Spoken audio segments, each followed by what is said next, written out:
The broad argument is basically that over the course of a century from 1857 to 1947, we see the emergence of various different but often overlapping forms of network poverty. This meant that access to mobility became profoundly uneven, even as the scale and pace of movement within the region grew very large. So modernity had a very, very differential impact, broadly speaking, in terms of access to mobility. Some of this would be familiar to most of you, so as I said, bear with me. In the late 19th and early 20th century, Eastern India was inserted into a new system of imperial trade and commerce, with Bengal at its heart and center. In the region, the imperatives of capital and empire for security, profit, and cheap but safe governance played out in specific ways. One consequence was the emergence of a particular transport grid designed to serve a particular labor market. These particularities would increasingly drive distinctions between the mobile and the immobile. The discovery in this region of three commodities crucial for the imperial commerce of India, tea, jute, and coal, was the key. By 1903, 820 square miles had been turned into plantations producing 200 million pounds of tea annually, enabling Indian tea to oust the produce of China from British markets. By the same year, India's annual jute export was valued at 12 crore rupees, with Bengal emerging as the world's sole supplier of raw jute, and with Dundee as one of the two world centers where it was processed. The jute and tea industries prospered the way they did only because of coal. As steam replaced sail in the 1870s and 80s, steamships also demanded coal in huge quantities. As luck would have it, for these industries, a long strip of black country was discovered in southwest Bengal and eastern Bihar. Raniganj, a coalfield in southwest Bengal, was the first in India to be developed because of its proximity to Calcutta, and for the rest of the 19th century and for most of the early part of the 20th century, Raniganj remained India's largest supplier of coal. Now, this concatenation of developments generated a voracious appetite for labor, and Eastern India's transport systems were built to carry labor, coal, and other commodities swiftly and cheaply to where they were needed. By the early 20th century, rail, road, and steamer had linked India together in what might be described as a transport grid, crowded, albeit unevenly, with railways, which also connected it to upper, central, and western India. Oops.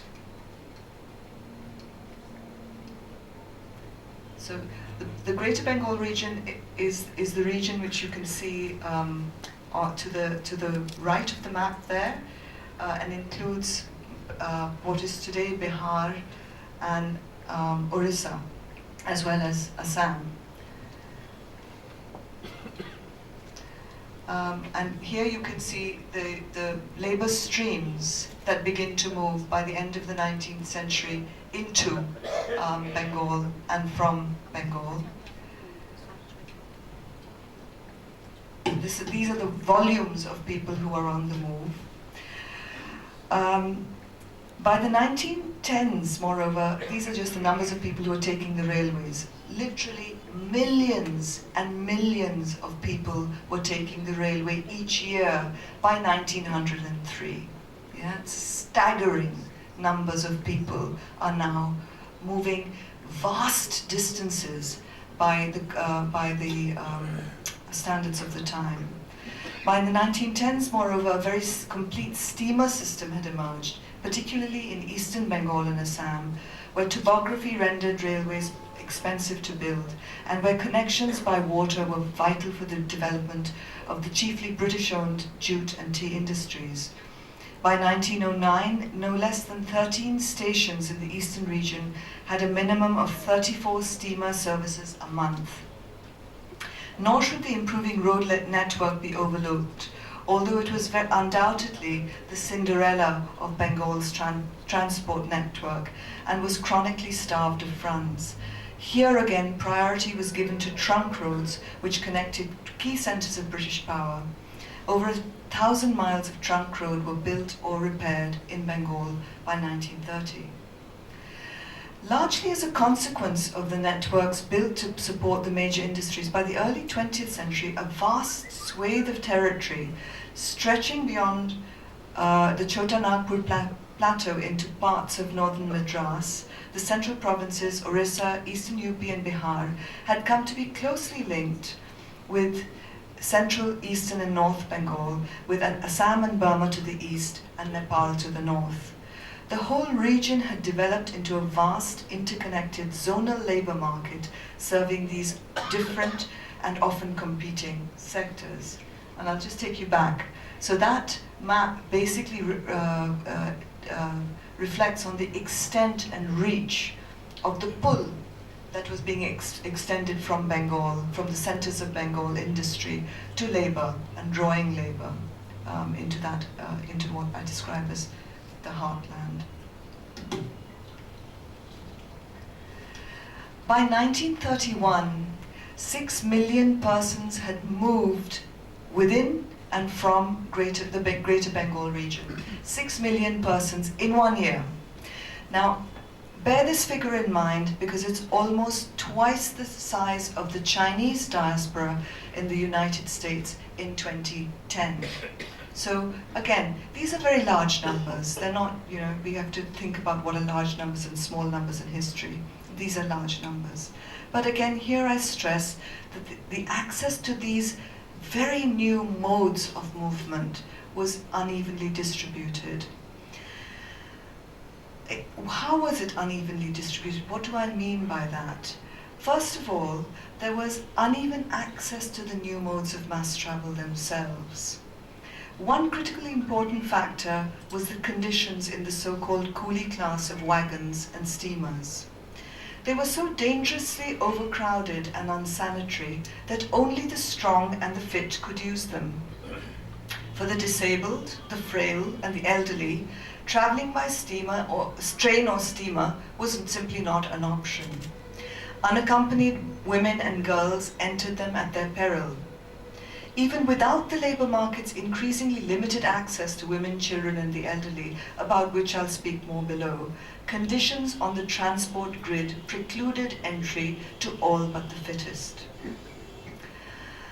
Another crucial differentiating factor was spatial, and the fact that the new transport infrastructure had very patchy coverage. It was built only in areas of commercial consequence, political sensitivity, or, to some extent, religious significance. 3 clusters of infrastructure were exceptionally well connected. This is a map. I don't know whether you can see it very well. This is showing you what was Bengal by 1911. The 3 clusters emerged were, the first was in southwestern Bengal, centered around Calcutta, the jute mill townships of Hooghly and Howrah, the coal mine districts of Western Bengal and Bihar, and the railway hub at Asansol. So you've got a very dense cluster of roads, railways, bridges, etc. Enormous infrastructure development in that area. The second one is not far from where we are today. It was focused around Dhaka and Narayanganj, based on their excellent steamer facilities, and these areas were the hub of the second sector. The third was the ribbon of territory that you can see extending south to north from the port at Chittagong, through the Surma Valley in present-day Sylhet, into the tea gardens of Assam, which was linked from end to end by the Assam-Bengal Railway. However, these 3 infrastructure hotspots in the east, the center, and the west of Bengal were barely connected to each other. Beyond them, moreover, transport facilities penetrated unevenly or not at all. In theory, roads were supposed to be built to connect the interior to the railheads, But well into the 30s, little money was spent on building them, and such as there was spent to build roads to service government headquarters, and later, during World War II, to build roads to reach airports. The logic of capital, the imperatives of government, whether political, commercial, or during the war geostrategic, drove the building of infrastructure. But the many places without such claims to importance languished completely. Providing cheap transport to every Indian was no part of the British agenda in India. The impact of being off the grid. Now, if you look at those places which are on that map, don't have any kind of black dots on them or away from the sort of steamer tracks, was as if, it was as if modernity had never really happened in, it was really quite remarkable if you read about the conditions in these areas. I won't labor you with the details of what it was like in the beginning of the 20th century, but let me just give you a few examples from the 1970s. There was a study done in Bangladesh soon after, perhaps a few years after the Liberation War, which compared 3 villages in Bangladesh. The first one lay on a metalled road, i.e. an all-season, all-weather road. The second one was 1.5 miles away from an all-weather road, and the third one was 6 miles away from an all-weather road. In the first village, this is in 1975, half the villagers had seen a government official in the preceding 3 months. In the third village, only 10% had seen a government official in the preceding 3 months. Now, if government officials could find it so difficult to go to these villages to exercise their state authority, one can imagine just how difficult it might have been for villagers moving in the opposite direction, whether to access the labor market, whether to seek healthcare facilities or education, or whether to try and take their produce to the market. There was another study conducted, interestingly, at the same time in India. And this is very, very detailed figures, which I'll just briefly summarize. But what it found, which I found fascinating and absolutely staggering, was that in India, the great majority of people in all villages off the grid, their basic mode of transport was on foot. People, even the use of the bicycle was regarded as a luxury few people could afford, and they couldn't afford it, or it made no sense because there weren't any roads. So this was the situation of what it was like to be in those patches of land which were away, if you like, from the penetration of both capital and the state. And this would have profoundly important implications. The consequence was that for those left off the grid, those people left off the grid were left untouched by the dramatic effects of space-time compression of modern modes of travel. Late colonial development opened up new patterns of inequality within regions. They did not merely reshape old differences of wealth and status, which they did, but they also created a new type of inequality altogether, that of access to mobility. Problems of access to mobility were compounded by the characteristics of the Indian labour market, which, large though it was, gave access only to some. For one, opportunities to work came to be restricted by region of origin, with a marked trend towards an ethnicization of the labour force.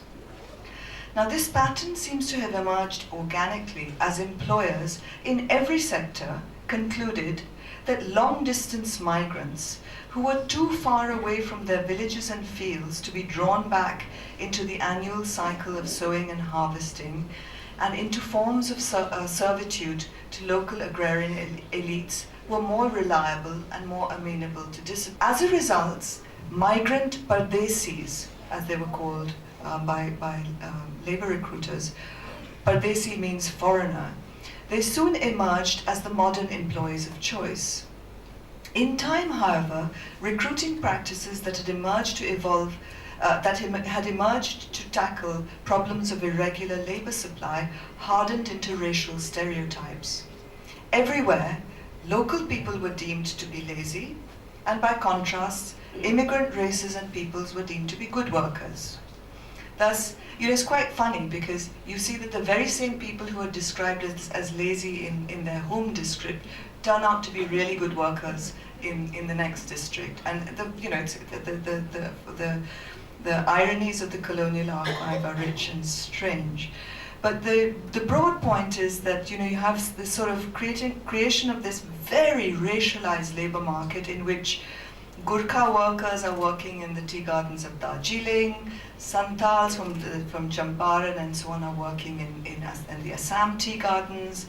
A certain social group known in the literature as Purbiyas, men from the east, are working in the jute mills in Calcutta, and also in the lower rungs of the colonial state. The Kamya class of landless laborers dominate the coal industry. Men from Noakhali dominate the docks. Sylhetis come to monopolize the boiler rooms of steamships, and so on. Literally every segment of the labor market is controlled by a certain kind of ethnic group. Again, the ethnic group is being constituted by the labor market itself. So I'm not taking this ethnic group as a thing. The process of ethnicization, of course, was reinforced by labor recruitment, which is it's well known, relied heavily on sardars or jobbers. Sardars enlisted men from their own caste, community, and village, and this strengthened the links between particular areas of recruitment and specific sectors of the economy. So even within these hotspots for recruitment, opportunities for movement came to be restricted to particular networks, access to which the sardars tightly controlled. In time, therefore, the segmentary labor market in these modern sectors of the economy became less and less open to the population at large, even when recruitment figures swelled to record levels. This is particularly after 1920 with the rising demographic pressure and the shocks of 1929. Even in those circumstances, you don't really see a breakdown of the racialized structure of the labor market. Finally, the final and crucial axis of differentiation was gender. In every industry, right from the beginning, single, able-bodied men dominated the migrant working population. But this dominance grew with every decade of the 20th century. Even if women had been able, say, just imagine that they had been able to jump into a coolie class wagon and go off to seek employment, they simply were not jobs for them to be had. As Shomita Sen has shown, women found it increasingly difficult to find employment in the jute industry from about the 1910s onwards. The coal industry continued to hire women until about the 1930s, although it paid them less and gave them the most so-called menial tasks of carrying the coal to the tubs to the coal shaft. And the tea plantations, again, tea plantations continue to recruit labor, but a big dispute arose in Assam in particular about whether this was legal or not, or whether women actually had the legal right to enter into labor contracts without the permission of their husbands. And the colonial state basically concluded that they didn't. Women did not have the right to sign labor contracts in their own terms, and therefore this also had an impact on the access of women seeking, who wish to enter the labor market. Now, I'm not starry-eyed about the labor market. Conditions in these sectors was exploitative in the extreme, and it grew worse, particularly after the crash of 1929. Employers paid very little and they demanded much, and they continue to sort of rationalize by imposing more and more burdens on workers. Workers endured appalling hardship, there's no doubt about that. Yet, at the same time, the mobility that these new industries afforded, mobility that in times of famine, epidemic, or riot could make the difference between life and death, was profoundly asymmetrically distributed.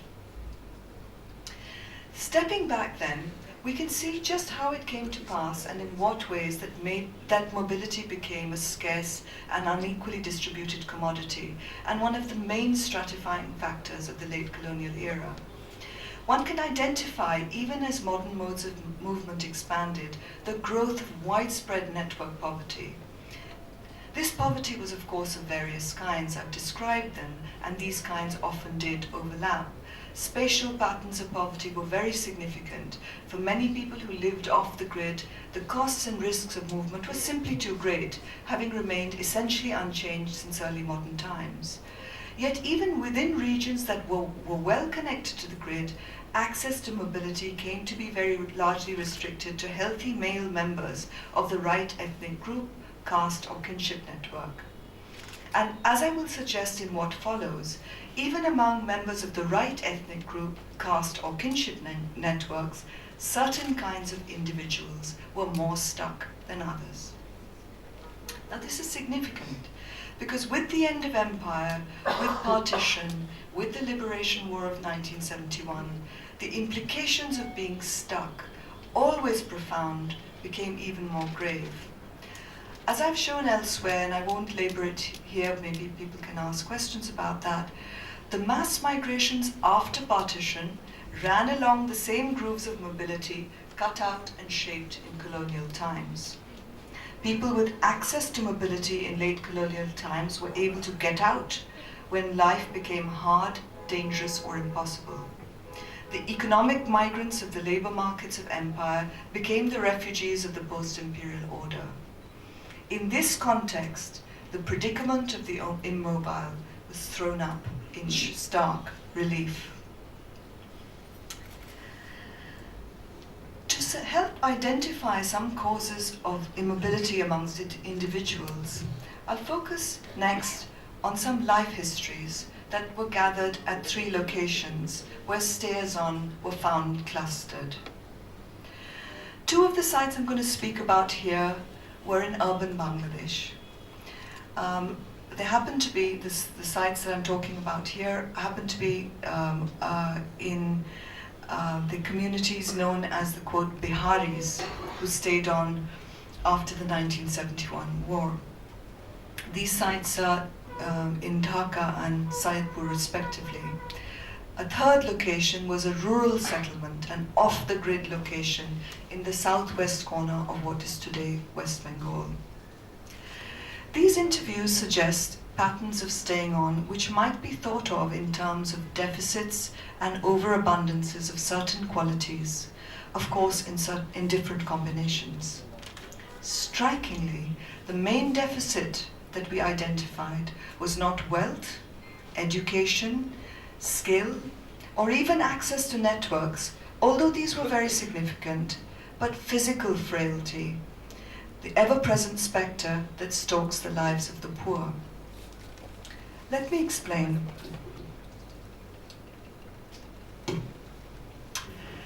Salima is a widow, aged about 50. She's lived in this tiny room in Town Hall Camp in Dhaka for over 30 years. She shares the room with an adult son, daughter, and grandchildren, of whom Tawqir, about 14 years of age, has significant learning disabilities. Salima's husband worked in the railways, but during the troubles of 1971, he was tortured. 6 months later, he succumbed to his injuries. After this, Salima became a squatter in what was then an empty space in the market, but is now part of the camp. She says, I quote, "This was a marketplace. It was empty. We put up jute curtains and started to live here. Things were very difficult. There were no fans, only light bulbs tied to bamboo poles. One light bulb provided light to to a few families together. There is still, even when we interviewed her last year, completely no ventilation. None of Salima's children have any formal education. The family survives mainly on Salima's insecure earnings in the informal sector as a maid, supplemented by piecework for a garment manufacturer. Salima is in occasional contact with her father, who, significantly, managed to emigrate to Pakistan with other male members of the family. But he was unable or unwilling to bring his widowed daughter to live with him, and she seems equally unable to consider moving. We asked Salima, "Why did you stay?" She said it was in the first instance she stayed to care for her wounded husband. After his death, soon after the end of the war, as a single woman with very small children to care for, one of whom was disabled, she calculated that she and her infirm dependents would be better able to survive in Dhaka, where she had some networks of mainly female familial support. As a squatter in town hall camp, with 36 square feet, which she occupies with her family but does not own, she is tied to place. She is also tied down by her responsibilities for her daughter, who was in turn abandoned by her husband, and her disabled grandson Tokir. With the emigration one by one of all others who might have shared these responsibilities, they weigh heavily on her shoulders. These are Salima's grandchildren. And at the back you can see Tokir.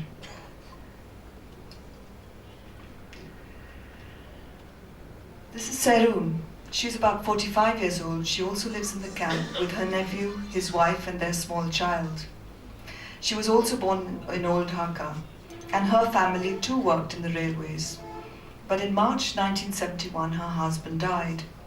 What happened to him, we asked. She said in a very matter-of-fact voice, "He left for his business as usual one morning and never returned. He must have been killed." Every single one of Serun's male relatives, her son, her brother, his wife, and her children, left for Pakistan during or after the war, where they now live in some hardship in Karachi. But Serun stayed on in Dhaka. This was because of that one of her sisters, who had been abandoned by her husband, fell ill. That sister eventually died, leaving behind 2 small children. Serun, who had nursed her ailing sister, brought these 2 orphans to live with her and raised them with her own children. She never travels anywhere. She's literally never been anywhere. Even though she is in occasional touch with her Pakistani family, she has not seen her son, who lives in Pakistan since 1971. None of her children is educated, even though Serun herself can read and write. She occasionally supplements her meager income as a maid by giving tuitions to local children in Arabic. Mehrunisa Khatun is a stayer-on in Syedpur. She also had 2 very young daughters, aged 3 and 6 months respectively, in 71. The family was one of hundreds which, during the Troubles, fled from Parbatipur, a smaller area